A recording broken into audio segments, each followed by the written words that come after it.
ભાઈ શું કરાવવાનું છે? મારા વાળ ધોરા થઈ ગયા હે, મારે કાળો કલર કરાવવાનો હે. થોડીક વાર કાળો બેહો, આ કલર ભાઈ પછી કરાવો, તમારો હે? વારો આવી જાય. હા ભાઈ, બોલો ને ભાઈ તમારે શું કરાવવાનું છે? દાઢી સેટ કરાવવાની હે. થોડીક વાર બેહો, આ ભાઈ પછી તમારો વારો આવી જાય. વારો આવી જાય ભાઈ. વાહ ભાઈ. બોલો ને ભાઈ શું કરાવવાનું તમારે? વાળ સેટ કરાવવાના હે. થોડીક વાર બેહો, આ બે ભાઈ પછી તમારો વારો આવી જાય. હા ભાઈ, આ ભાઈનું કામ મારું હે, લાઈનમાં બધાયનો વારો લે હે. એ વાત તમારી સાચી, આ ભાઈ બધાયને હરખા રાખે. એટલે જ આ ભાઈ પાસે હું ઘણા વર્ષોથી આવું.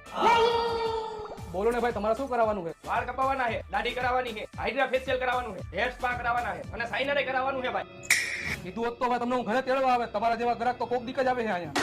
આ ખોટું કહેવાય હો ભાઈ. આમ નો હાલે, હવે અમે ક્યારું ના બેઠા હી લાઈનમાં. એ તો તમારે જરૂર એટલે તમે અહીંયા બેઠા હો, બાકી મારા આવા મોટા ગ્રાહકની ખાસ જરૂર છે. ભાઈ તમે બધું આ ભલે અત્યારે કરો, પણ અત્યારે મારી પાસે પૈસા છે નહીં, પૈસા બાકી.